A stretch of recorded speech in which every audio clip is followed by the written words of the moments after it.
So one thing that's really fascinated me with human beings is the difference between self-esteem and self-worth.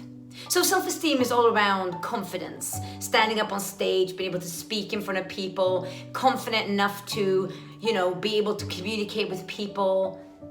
But self-worth is something completely different. And what I find fascinating is that most kids grow up being taught that they are really good if they perform well in sports, if they do well in school, and they're really cute if they have their hair in a certain way, or they get judged or they get comments on how they look and how they perform. So what happens is the self-esteem gets boosted. Oh yeah, I look really good today. People said I look really good, which means I must be a good person, right? Because they said that, which means my self-esteem is now boosted. Or I did really well on that test, which means I have to be really great, right? Because they said I am good, which means my self-esteem is now boosted. So the self-esteem goes up massively. But where I find the problem and why most people come and work with me for the last 13 years has been because the self-esteem is really great. We're just taking them places in their life. But their self-worth is useless. Their self-worth and the relationship and the value and the worth that they believe they have in the world is not balanced out by their self-esteem. In their self-worth, they believe they're not worthy enough to be loved. They're not worthy enough to be seen. They're not worthy enough to have people around them that care about them. Now, what happens when you don't believe you have a self-worth? You can only get so far with self-esteem, but if you don't believe that you're the kind of person that can be loved, the one place where things go downhill is in your relationships. That's why you probably meet people all the time that are doing great in their career, but then when it comes to their relationships, they're not doing that great. Because where self-worth lives, you've got to be vulnerable.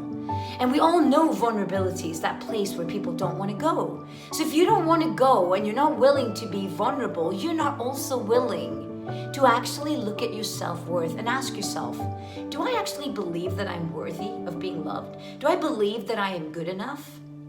Because most people, when they grow up, are judged on their behavior or judged on what they achieve, but very seldom do we hear parents say to their kids, I just love you for being you. You're just an incredible human being. How often do you hear that? So if children grow up only getting acknowledged or getting seen when they perform something in the world, like a sports or really great at school, and they only get seen for that, how are they ever going to work on their self-worth? So look into your life right now and start asking yourself that question. Do I actually love myself? Because if you have issues being by yourself or being on your own, or if things are not working out in your relationship, chances are you actually don't believe that you're worthy. You might have a limiting belief that says, I'm not good enough to be loved. And therefore you push people away from you, you treat people bad, you become arrogant, you become cold, because you don't actually believe that you're worthy of being loved. So be vulnerable enough in your life to take the mirror, turn it around, look at yourself and say, do I think that I am worthy of love? Am I willing to be vulnerable to reach the top of my game?